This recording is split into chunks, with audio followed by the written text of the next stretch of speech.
Hi, welcome everybody, and thanks for joining this next in our series of webinars on innovation management. For those of you who have attended a number of these before or know us personally, I guess I'll be familiar to you. I'm the Director of Strategic Innovation at Strategic Innovation Consulting at Hype, and I work with our clients on a day-to-day basis, helping them to establish effective and sustainable innovation management programs. So today I'm going to be talking about something called innovation advocacy, developing a community of unpaid volunteers to help you spread the word around your innovation management programs, and a technique that we've been using and establishing in some new customers as well. For those of you who want to read more about the sort of things that I get involved with and our opinions on innovation, there are good sources of information online. You could look at innovationmanagement.se and search for Hype. You'll see a number of articles and stories and case studies from Hype on that website. You can also read our Hype Innovation blog, which has speakers from my team talking about the innovation topics, as well as some interesting outside conversation. So a little bit of an introduction about Hype for those of you who are not so familiar about the company or our background. Our mission is to help simplify innovation, and by doing so we help provide the platform, the framework, the guidance, and enable our clients on how to innovate and get involved in enterprise innovation programs and into enterprise innovation programs. We're actually a spin out of Daimler back in 2001, so this is our 13th year of trading. And all we do is specialize in innovation management software and services. So all that we do is work typically with large multinational corporations on their innovation programs, embedding innovation management platforms to help scale those programs, and process and advisory work to help make them sustainable and effective. So we're based in Bonn, Germany. We also have a US office in Boston, Massachusetts, and other presence in San Francisco, Berlin, London, Denver, and a few other places. In terms of the software that we provide, and this won't be a presentation that talks about software too much, but just to give you a bit of context, we essentially have two software products, one which is an enterprise product. It's an off-the-shelf application that's configured according to the specific nature of a particular company. And then we also have a light touch product called Hype Go, which is a pure software as a service application for running the light touch idea campaigns. You can find out more about both of those on our website.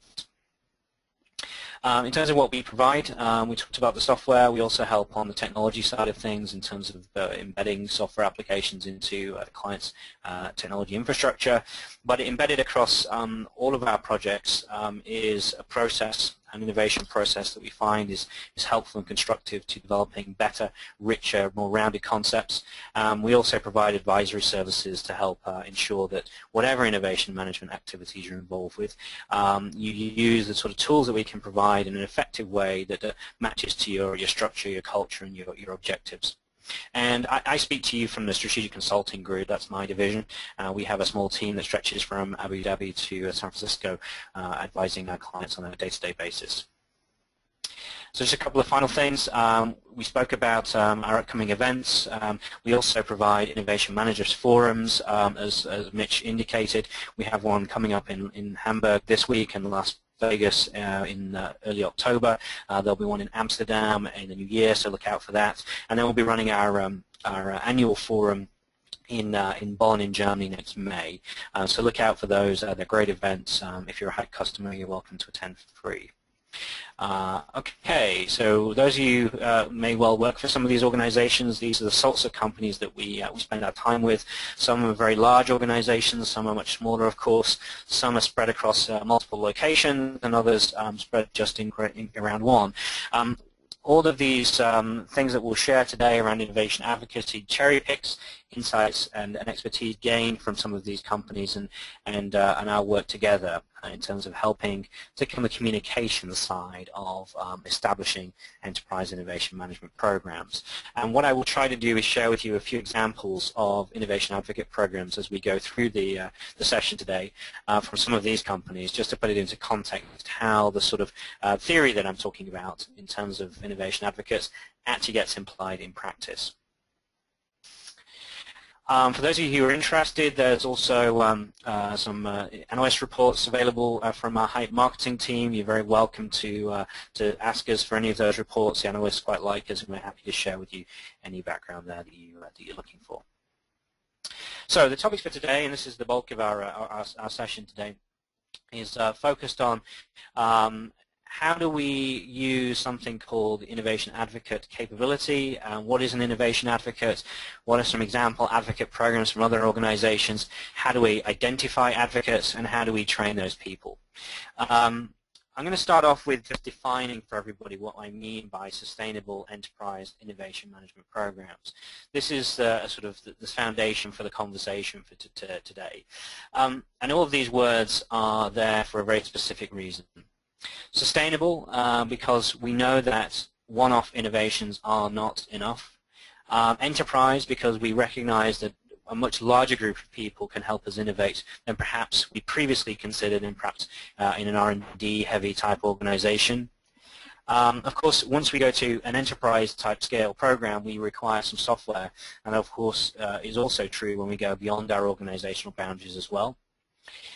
But of course, enterprise scale software requires some understanding of the people and process side of how people behave when they work online together, particularly in a sort of light touch world like innovation management, where people are sharing ideas, collaborating, and then getting out again. So some fundamental assumptions to get everybody on the right page for the conversation today. What I'm hoping is that most of you recognize we want to get more people involved in innovation. We also accept that collective expertise is a powerful asset. So the opinions of one or a small number of people are useful, of course, especially small groups of experts, but if we can increase the scale of that conversation, it increases its power and its effectiveness. More diversity of opinion, more different perspectives, that will help us create greater levels of innovation. We do need to make better use of our people and knowledge. Many of you, and I've seen the attendee list, work for large multinational corporations. You have people in many different countries, perhaps speaking different languages. Actually understanding better what they know and the types of insight and expertise that's available to us is a very, very helpful thing. And we want to use that resource, that insight, that collective expertise from all corners of our organization to develop greater levels of innovation across our business. So our reaction to that, of course, is to give people the ability to share ideas and insights. We want people to collaborate and work well together. We don't just want them to share ideas. We want them to build and improve upon the ideas of others, helping develop better and richer concepts. And we want to tap into those hidden knowledge pools that all organizations have that perhaps have never been asked to contribute to innovation initiatives before.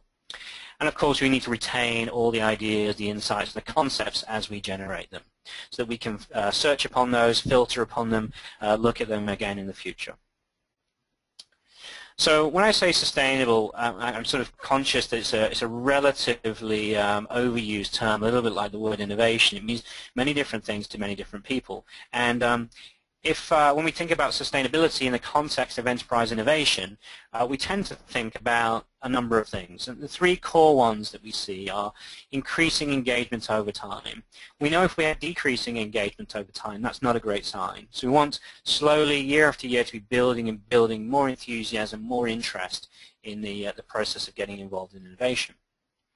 Of course, if we can get more people involved and we can target them in an effective way, what we should also see is an increasing level of innovation within our portfolio. So more diversity of propositions, greater creativity in the portfolio that we see. And of course, that should hopefully realize itself into greater levels of value for the organization. Now, if we measure and monitor each of these three elements over time, what we should see is an increasing numbers across all of these different factors. It may well be it takes us some time to see the real value, but if we're monitoring this, maybe in year 3 we begin to start measuring the value side of things. If all three measures are going up, we're in a relatively safe position. If we find any of these measures are beginning to drop, then we know that our program needs to be addressed and needs to be considered. And the reason I raise this right now is because we're going to talk about using a network of people across our organization, unpaid volunteers, if you like, to help us with the engagement and the innovation piece of this puzzle. If we get that right, we hope, of course, it will filter through to the value end if we focus people in the right way. So this forms one of 4 fundamental foundations for sustainable programs, and if you attended the sustainability webinar, these will be familiar to you. So we tend to talk about these 4 areas as being crucial parts of developing a program that can improve over time and can last in perpetuity. So first one, of course, is communications, making sure that we advertise our enterprise programs, making sure we explain how to get involved, why it's important, putting it into context for people. The second one is growing your innovation community, and that's what I'm going to focus on today. We need to give people a breadth of focus, so we may traditionally think about innovation as being a product or a service space for us, but the reality is innovation tools and techniques can benefit a whole range of different areas of the business, from cost reduction to process improvement to sharing best practices. And giving people a breadth of conversations and essentially innovating the business or the organization, we find, is a very useful tactic in terms of bringing in disparate expertise and knowledge over time. And then finally, treating any enterprise innovation program as one that needs to be subjected to continuous improvement. So we need to use the data. We need to monitor the performance of our innovation funnel. Is it increasing in quality over time? Is it increasing in size? Is it matching the type of improvements that we need to see in terms of meet our growth targets? And secondly, monitoring the engagement tactics. Do we have the breadth of engagement from the right corners of the organization consistently as we move forward? And using the data across those 2 elements will help us set our tactics and our communication strategies moving forward to get more and more people involved. But we're going to focus on growing the innovation community for the next 30 minutes or so and talk about the innovation advocate approach. So firstly, a little bit of background. It's pretty common, irrespective of how your organization is structured, to try and seek diversity of opinion if you're an innovation professional. Diversity of opinion, of course, can be very helpful if you can get people focused on a common challenge or a common need, or somewhere where people can play to their own strengths, their own experiences, their own insights into the conversation the organization is trying to have. Now, many of you will work for relatively complex organizations where people work in many different divisions across different locations, perhaps different countries. And trying to get engagement from that variety of different locations, different physical locations, can be a challenge. So accepting our structure and understanding our structure is the first thing we need to think about. And then look at where that engagement is coming from. If you've been running an enterprise innovation program for some time, you'll probably know that there'll be certain things that emerge. You may well find that actually we've got quite patchy engagements across some of those divisions. A few are just fine and others simply don't engage. Perhaps if we look at our horizontals, we find again some patchy level of engagement. People in perhaps more administrative tasks, or those that come from IT perhaps, or finance, may not feel that it's their role to help you innovate. They may not feel that when you say the word innovation, that's the place for them. Now, of course, any of you that have been listening to my webinars over the years will know that I fundamentally disagree with that innovation and the innovation conversation should be open to everybody, for people to play to their strengths. You never know what jobs people have done before. You never know what insights they have available, and so we really want these people involved. So again, you may find that across 90% of the organization things are working just fine, and then there's a particular division that simply won't engage. Perhaps it's due to a middle manager, perhaps it's due to the fact they're a part of an acquisition and don't feel part of the corporate brand, but there's always a reason. Maybe it's a geography concern. Maybe a particular country, hey, I'm a Brit, so maybe we won't join in this time. Why this particular country join in? What is it culturally about a particular country or set of countries that means that they typically won't join in as often as others? When we talk to our enterprise clients, those that have locations across the world, they'll typically tell us as the further east they go, the more they'll struggle with engagement. So if they're trying to get their Japanese or their Chinese colleagues involved, they often struggle quite a bit to get people involved. Often the more hierarchical a society, the less interested they are in having the sort of mass collaboration around the topic of innovation. Again, there are things we can do to address that, but let's come back to that a little later. So we often find when we talk to people and ask, okay, why didn't you join in? Why didn't you share your ideas? Why didn't you share your insights? They sort of look at you a little bit confused and say, well, you didn't really mean me, did you? You know, I'm not an innovator. I'm not creative. I don't necessarily think I have anything to add. And of course, it's up to us in many cases to spread that message and explain to them that irrespective of their strength of skills and their background and their position in the company, they should be involved. And often we are interested in what those people that would be considered to be non-experts actually have to say. But remember, we're facing history here, and history tends to reward the people with the big ideas, those that are most creative. Those are the people that write the books and have articles written about them. The people that actually help them on that journey tend to have a much lower profile. Perhaps they don't want to be known as innovators or creatives. They just want to focus on the day job. And that sort of very factor is mirrored within our own organizations all the time. So it takes us some time to try and transfer the sort of historical factor and try and turn innovation into a place for everybody. And of course, there's people that sit on great insights, great knowledge, but didn't know that it was valuable to you. They weren't sure this was really what you're looking for. And you know, in our workshops, we see this all the time, where customers start engaging a community for the first time, and they find really interesting insights from a corner of the company that they never expected to get involved and never expected to engage, and they have some fantastic insights. And the fact of the matter is, no one ever really asked them before. No one ever gave them a channel with which they felt comfortable to get engaged with before. And so actually making it feel okay and reasonable and give them feedback and make sure that they feel that this is a place for them can also be helpful. But you know, you saw that organization chart a little bit earlier. I accept that navigating complex organizations is complex, and often we're relatively small in terms of our number. You know, as innovators, we may only work as part of relatively small teams, and trying to navigate the organization, understand what's really going on, who has those great ideas, which corners of the organization should we be engaged with, who should we be talking to, who should we be paying attention to? How can we get that particular country that won't engage to engage? It's a big job, and that can be a tough challenge. So in terms of moving forward, what I'd like to do now actually is give you a poll to think about, and I'm going to launch a poll here with this question, and please feel free to vote. What I'm interested to find out from you is, how big is your innovation team? We have 5 answers there for you to select, and what I'm trying to understand is of all the people we have in attendance here, what's the general sort of average size of innovation teams? Because often we find they're relatively small in size, and it's always helpful to understand just how big a group of people and resources we have to use. So I'm just going to give people a couple more minutes to vote.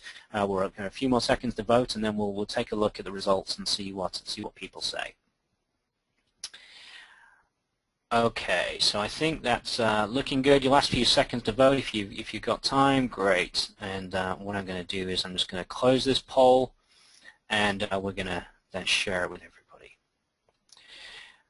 Okay, so what we see here is that in 30% of cases, well, let's look at the top three categories. We have 15% where people are the innovation team themselves, 15% where it's just a couple of people, 30% where it's up to 5 people. So we have around 60% of you work for innovation teams that are smaller than 5, and we can add almost another 20% to that where it's less than 10. So this sort of mirrors what we see out there all the time, which is that most of us work for relatively small innovation teams. If you're a large, complex multinational and you work for an innovation team that's smaller than 5, you're going to struggle to get out there and spread the word with everybody. So that's an interesting insight, and we'll have another poll coming up a little bit later. And to summarize, this job is simply too big to be a lone wolf. And I know from speaking to many of you, you often feel like this. You know, you're the person that's trying to drag the organization, kicking and screaming towards a more creative, a more innovative, a more future-thinking path. But it's frustrating that everybody else seems to be sort of dragging their heels a little bit, even if the C-suite are saying, yes, let's get involved, let's be more innovative, and that's what goes into the company report at the end of the year.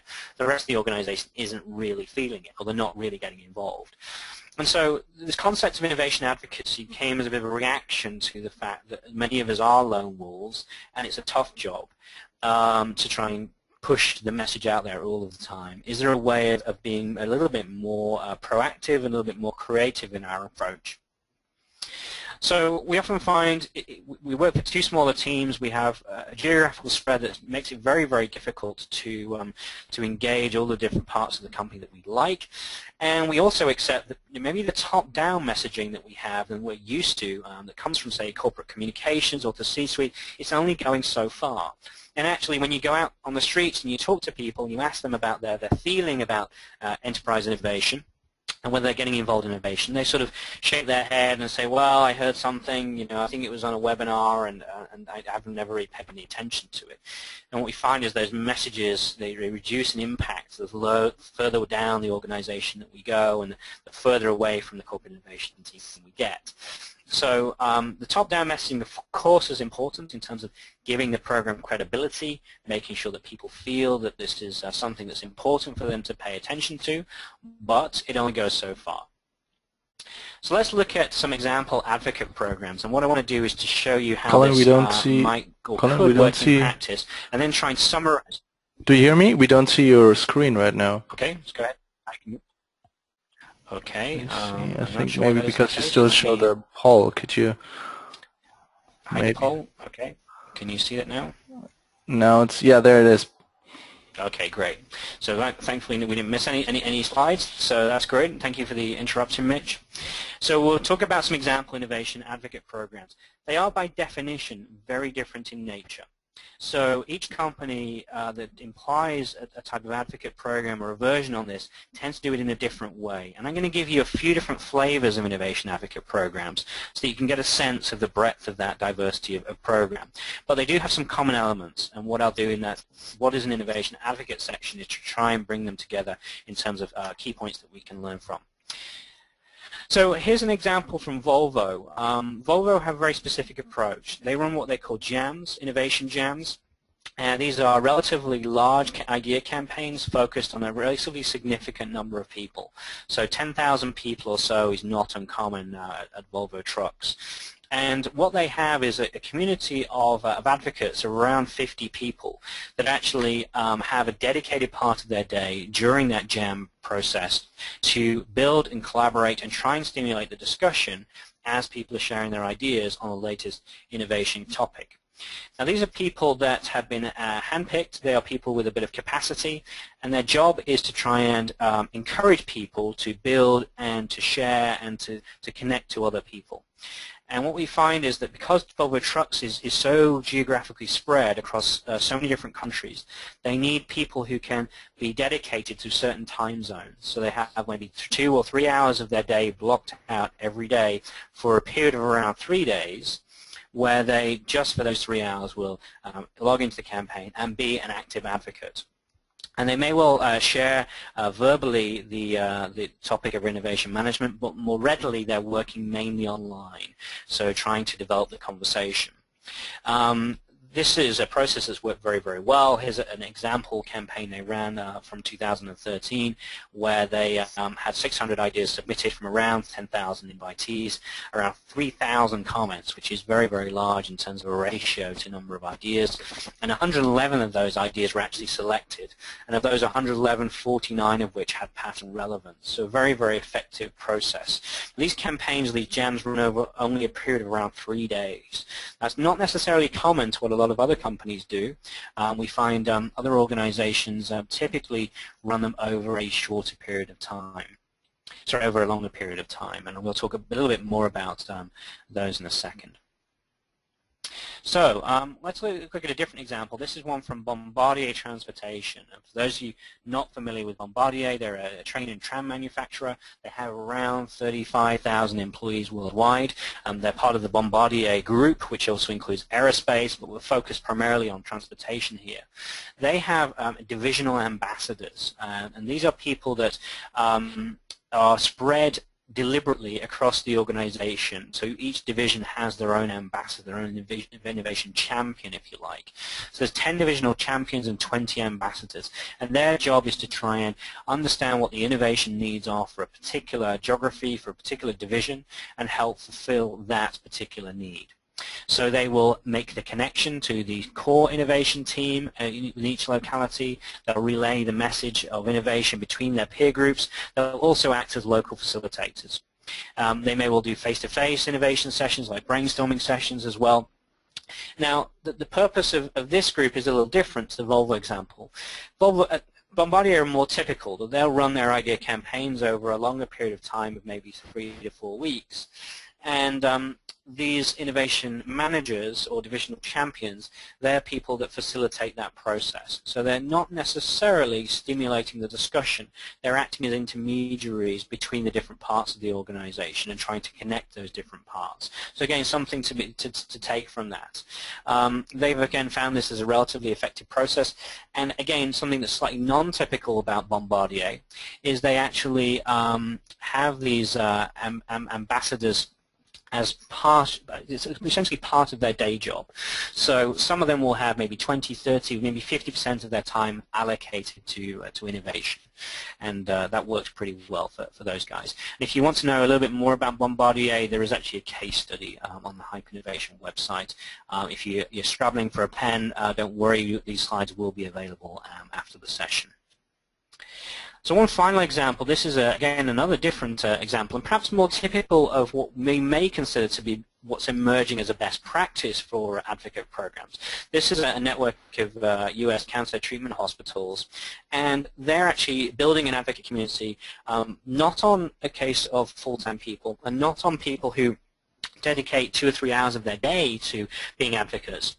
They're actually looking for people who have previously shown through their behaviors in participating in innovation-type programs and actually training those individuals how to be a good advocate, how to collaborate, how to share the word, how to spread the message of innovation to their own local hospitals. Now this organization has 6 separate hospitals on very different locations in the U.S. There's very little cross-working between those hospitals, certainly once you get below the very top levels of management.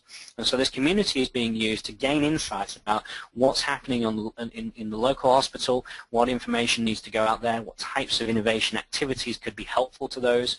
And so the core innovation team can try and bring different levels of expertise together, building a community that shares great stories but also problems and challenges. So really trying to expand the nature of that core innovation team. And they're building up a community of sort of 30 or 40 people now that are regularly meeting and participating and helping stimulate this innovation community. So time for another poll, and let me see if I can not make the mistake and mess up the screen sharing again this time. What I'm going to do is going to pull up another poll, and I'm going to look at specialist communications this time. And what I see advocates as very much a technique for improving the level of communication we have with their organization, amplifying the message, if you like. So we have 4 core answers here in terms of the specialist communication support that you have in support of your innovation management programs. So if you don't have any support, please let us know. If you're the person that's responsible for communication activities as an innovator, then again, that's an interest. If you have support from your in-house comms team or you have someone dedicated to the project, again, please let us know. And then once we get up to around a good amount of people who have voted, I will share the results and we can see what we can learn from that.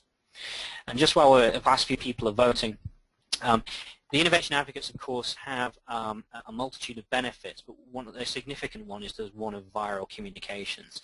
Actually receiving insights, information, expertise, knowledge about innovation from your peer group as opposed from the central core team or through perhaps very formal channels.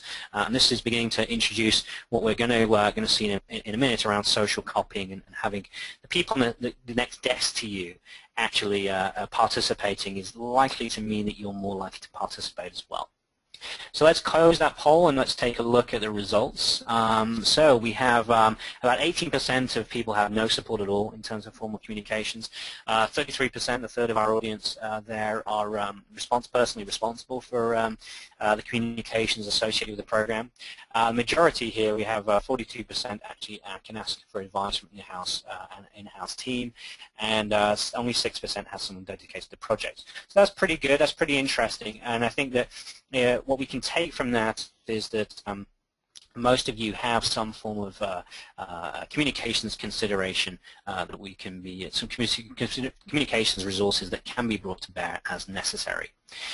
Now, let's move on to trying to define what an innovation advocate could be. So we've looked at 3 very different examples in Volvo, Bombardier, and a healthcare organization. Let's look at what we can perhaps pick out of that and what's beginning to emerge as good practice in terms of building innovation advocate programs. I think the first thing I'd like to say is that people that you pick as advocates should have day jobs. It's important they are embedded in the organization and have regular jobs for them to have big impact. As soon as they're on the innovation payroll, they will be seen as someone who's ultra creative, perhaps have come with a particular agenda. If it's people that already have a regular day job, they have much more impact in terms of spreading the word and influencing others. They'll also have more insights that can be shared back to the innovation management team and also the rest of the company about what's happening in their local region, because they'll be embedded in that local region themselves. And they can really help us as they work. They can be our local eyes and ears, so looking out for interesting topics for innovation that may be occurring, any blockers to getting people participating. They, of course, can advocate the program, so they can recommend it should be used in particular circumstances. So if they're sat in a team meeting and they hear about a particular challenge someone's having, and it may well be that the innovation team can help meet that need, they can actually raise that as a conversation, as an agenda point. And of course, they can cheerlead the program. They can encourage others. They can encourage their peer groups and their friends and their colleagues to get involved. And I think this is an underrated sort of technique here, but actually what we see in terms of how trends emerge, in terms of how people's behaviors begin to spread from each other, we find that social copying has a big role to play. You may be familiar with the phrase monkey see, monkey do. It really does apply here. If you see someone else doing something, you're much more likely to do so yourself. And the organizations that we see implementing advocate programs typically seem to have a more effective and a higher growth curve in terms of engagement in their programs, simply because they've got far more people talking and living and breathing the innovation program.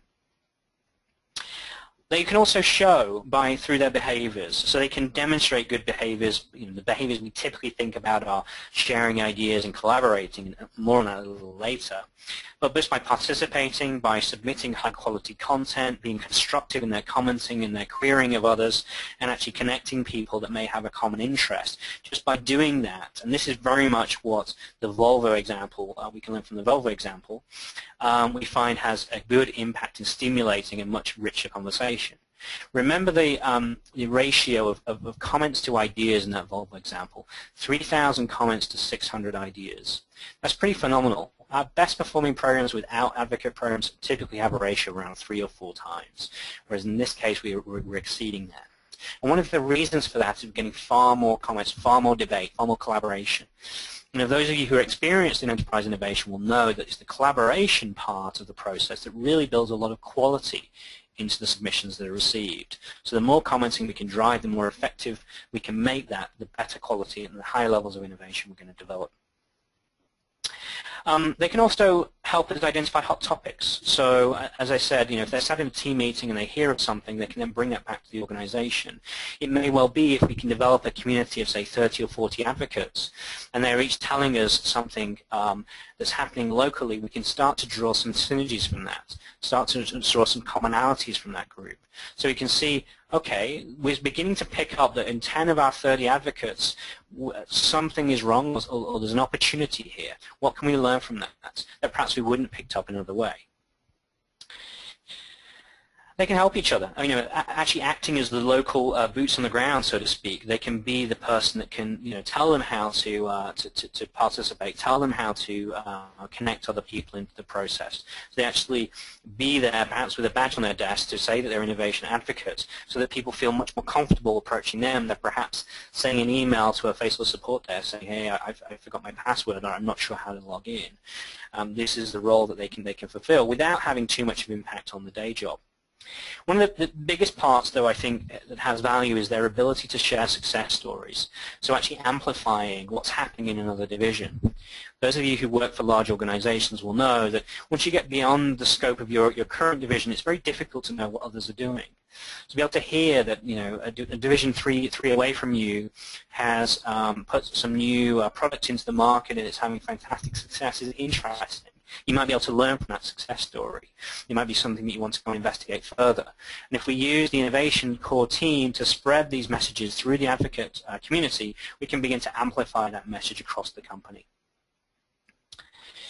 So where do they fit into our overall workflow? I mean, this, for those of you who know Hype will know this workflow. This is the structure that's embedded in our enterprise product, where we have strategic areas of innovation leading into idea campaigns, generating ideas, building those into concepts and eventually projects. Where do those innovation advocates actually sit and fit? Well, the short answer is in multiple places. One of the first areas they can do to help, as I indicated a moment ago, is actually identifying topics that could then be used as idea campaigns. So most of you will be familiar with the concept of getting large, diverse groups of people to start sharing ideas on a common challenge or opportunity. The question is, what challenges or opportunities should we be focused upon? And it may well be that these advocates, because of their local presence, can actually begin to start understanding what really the pain points are or what really the opportunities are within their own divisions. They obviously can promote engagement within idea campaigns. So similar to the Volvo model, actually we connect people, stimulate the discussion, and increase the level of depth and richness in those ideas that we're sharing.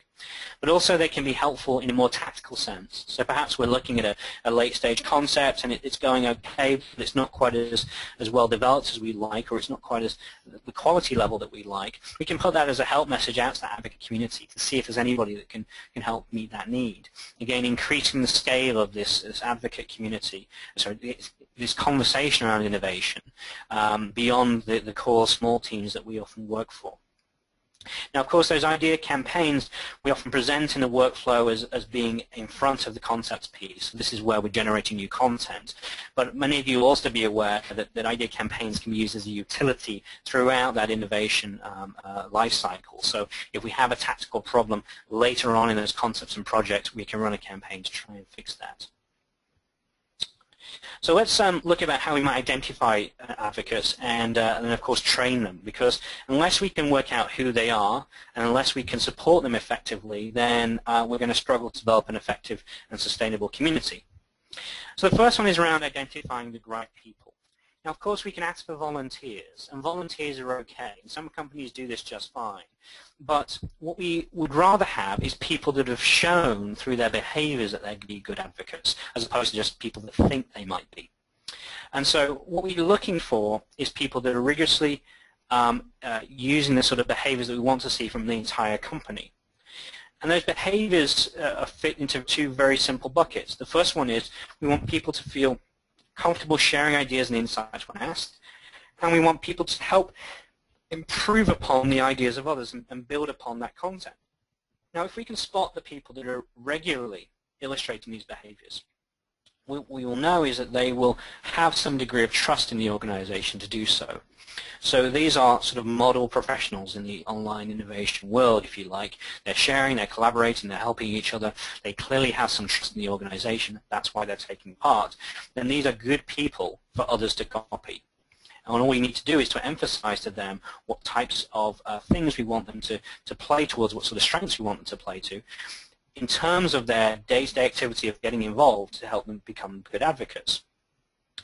So then the question is, how can we really identify them? Well, for those of you who have seen our culture discussions in the past, you'll know that we tend to group people into 5 categories. The enthusiasts, these are people that join in all the time, irrespective of the topic of innovation. They just love the process, get involved.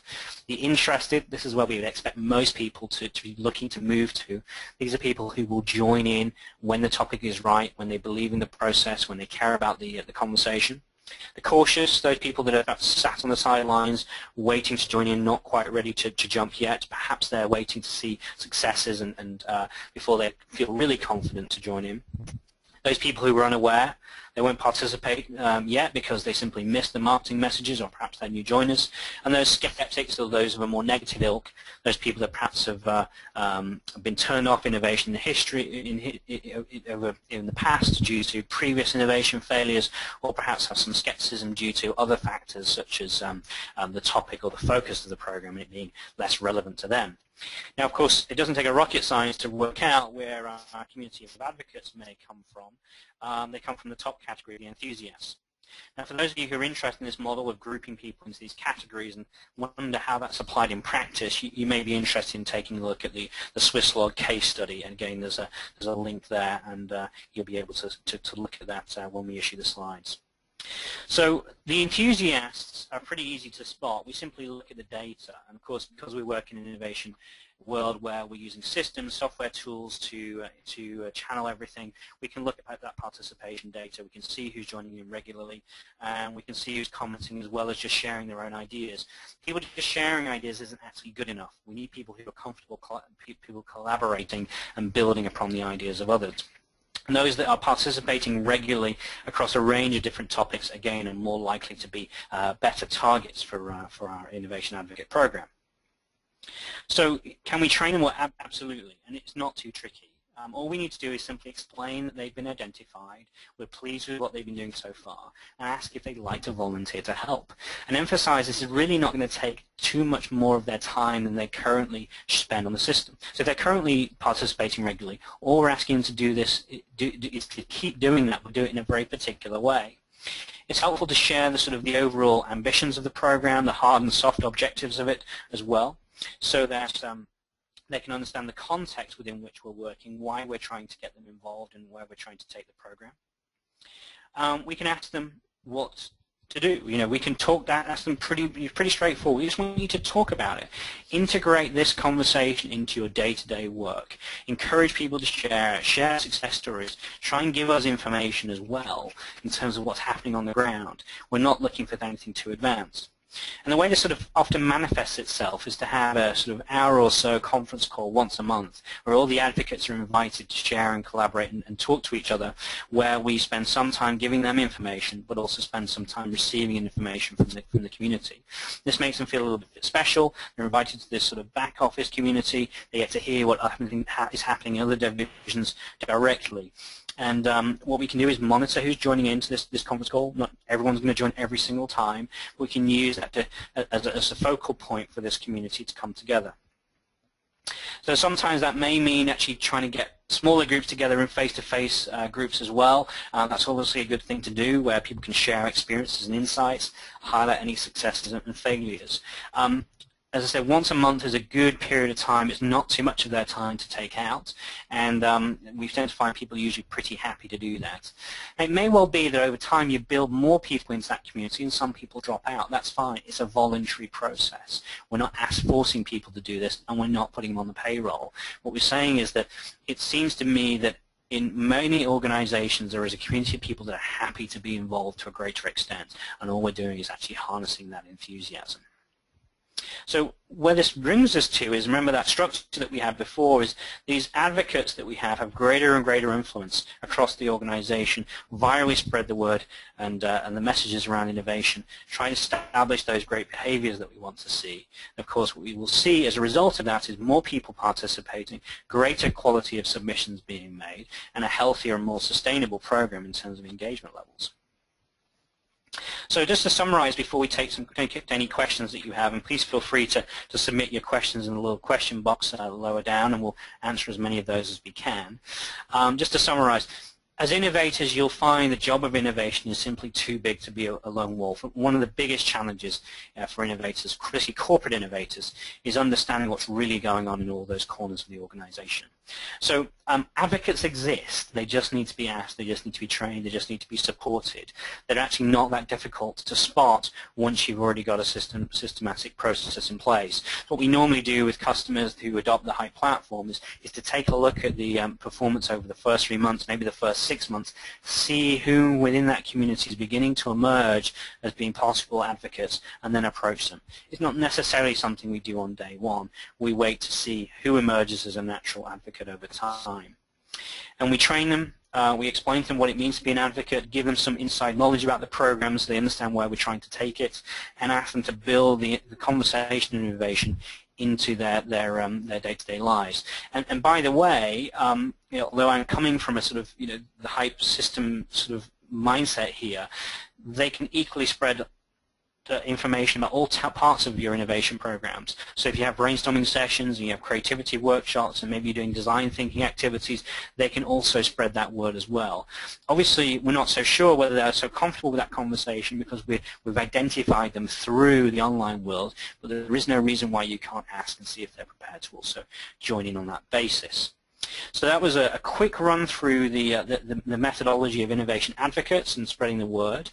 We have a little time to take some questions, so please feel free to put those into the little box on the right-hand side of your GoToMeeting, and I will endeavor to answer as many as I can. So just bear in mind, we don't always get time to address all of them, but we'll try as much as we can. So first question we have is around the size of advocate communities. How big should an advocate community be?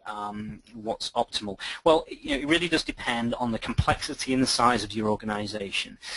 We do have a customer that has about 200 or so people that act in some way as advocates. They're a very large organization. They have in excess of 60,000 employees, and they didn't start off with 200. This community grew over time. So they started off with just a handful, and then over the years they grew it and grew it and grew it, and now it's around the level of 200. To be honest, that's quite rare.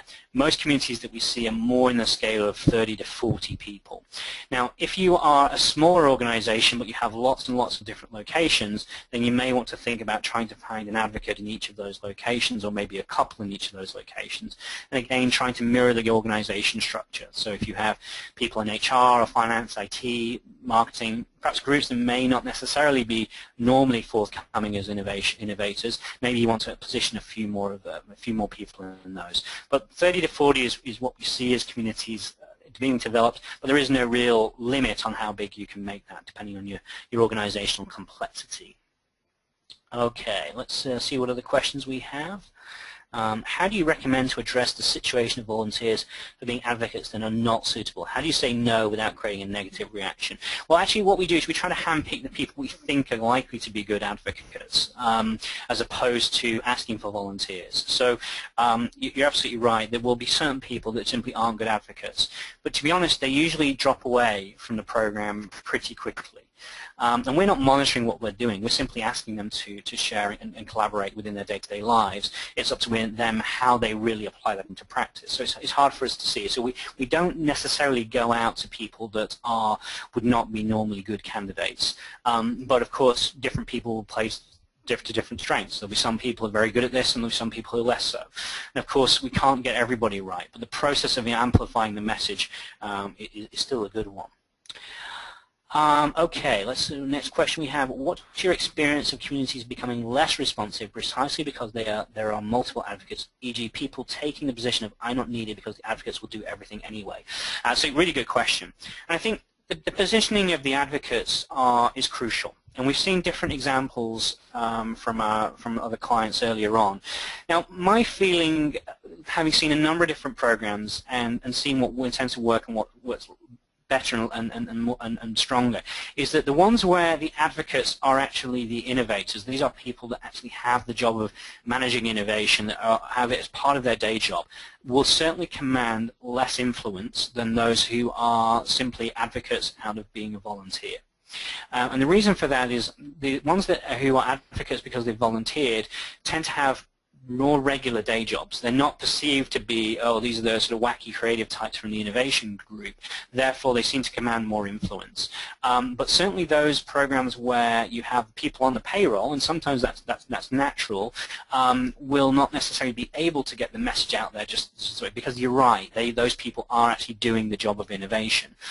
So positioning that I'd recommend is don't have advocates that are doing the job of innovation. Have them as advocates who are doing the job of advocates. So they're collaborating, they're building. We're not making a judgment on the quality of their submissions. We're only making a judgment on the quality of their behaviors. All right, so many questions coming in. Let's see what else we have here. How how do you ensure that managers of the advocates allow their advocates to spend some time, the valuable time on the day job? Yeah, it's a good question. In other words, for the managers to have on their individual's to-do list. This, of course, depends on the culture of the organization. But bear in mind, we're already picking people that have already spared the time to join in. Now, admittedly, a conference call once a month for an hour is an additional task over and above that. But generally speaking, these people are, they're spending sufficient time on the system to be a head and shoulders above everybody else. We're talking about the top 5% or so of people. So they usually seem to have some capacity, and it isn't their behest whether they become advocates. It's their choice. So we're looking for people. We've asked people if they'd like to volunteer, explain to them what that volunteering means, and yes, in some cases that's going to mean explain to the middle management layer what we're asking of them. Now, bear in mind, we're often doing this to try and complement the C-suite's agenda and what they're trying to address. So what we see is that it's not hard to get the C-suite to tell the middle managers that this is something that they should get involved with. But of course, there will be people that simply don't have the time. So we ask people to obviously clear that with their local managers, and if they need some help, then we can help them with their positioning from above. Okay, let's see what else questions we've got. How long does it take for companies on average to build up a community outside of the organization? Well, and this is slightly beyond the scope of the conversation today, so I think what I'm going to do is I'm going to take that offline, and we will deal with that separately as a separate question. So, yeah, advocates come from within the organization, not from outside. So these are people that have shown through their behaviors within their programs that they're effective. In terms of open innovation programs, we're not seeing a huge amount of organizations really applying this advocate principle. It's not something that tends to be done. In those cases, the communication side is addressed much more heavily with conventional marketing. Okay, what is it so specific about advocates for innovation compared to advocates for other topics? Well, of course, different organizations will use advocacy for different things. I guess the principle here is it's not very different. If you're familiar with sort of viral change mechanisms in terms of how to get people to change their behaviors, this is not an unfamiliar concept. What we're talking about is applying it to the innovation world, but of course we address the people that we're addressing are people that we know to a much greater extent have some influence. We can see that by their behaviors they're doing the right things. So part of it, the difference is the mechanism that we pick them, and but it's not different in terms of a conventional viral change mechanism, simply that we are encouraging organizations to apply it to their innovation world. And we see, to be honest, for many organizations, their innovation programs are very heavy in terms of top-down communications, and not so robust in terms of the more bottom-up levels of communications, and this is a technique to help with that. All right, we probably have time for one more question. Let's just see. Okay, so innovation advocates are not on the payroll. They have another real job. What kind of reward would you recommend to the best advocates in the company? Well, yeah, it's a great question. I mean, what we do is, it's hard for us to recommend a reward per se, because that depends dramatically on the type of organization that you have. What we say is recognition is much more important than rewards in general terms. Putting people's names up in lights, thanking people is often is underestimated in terms of its impact. So what we see in many organizations on a quarterly basis, they will issue a newsletter across the organization highlighting key successes and progress in the innovation management program, and within that they'll actually include highlighting top ideators, so people who share great quality of content, but also people who have shared great comments and helped improve upon the ideas of others. Now, if the advocates, through their behaviors, come to the top, and in many cases they do, particularly in the collaboration space, we would emphasize recognizing them in the same way as you would recognize any top participant. So sometimes that means building up a portfolio of points and cashing those points in for a training course or an invitation to a conference perhaps, and the whole range of different techniques that people use in terms of rewards and recognition. And I could talk for hours on that topic alone, but recognize them in the same way as you would recognize any top participant participant as opposed to making them different in terms of recognition. They actually get a huge amount of value out of being part of this back office club. It's very satisfying to people to have this contribution, to be involved in a program that has some influence in the direction of the company. And actually people's natural motivations often encourage them to be great advocates. We want people who are happy volunteers as opposed to people who are only doing it just because there's a reward or an incentive at the end of it. So I think we're right bang up to time. I know I didn't get to everyone's questions, so we will endeavor to try and address them after the session. I'd like to thank Mitch for supporting me today, and thank you all for attending another in the Hype webinar series. There'll be another couple of these on the run-up to Christmas, so look out for the communications around that. So thanks everyone, and thanks Mitch.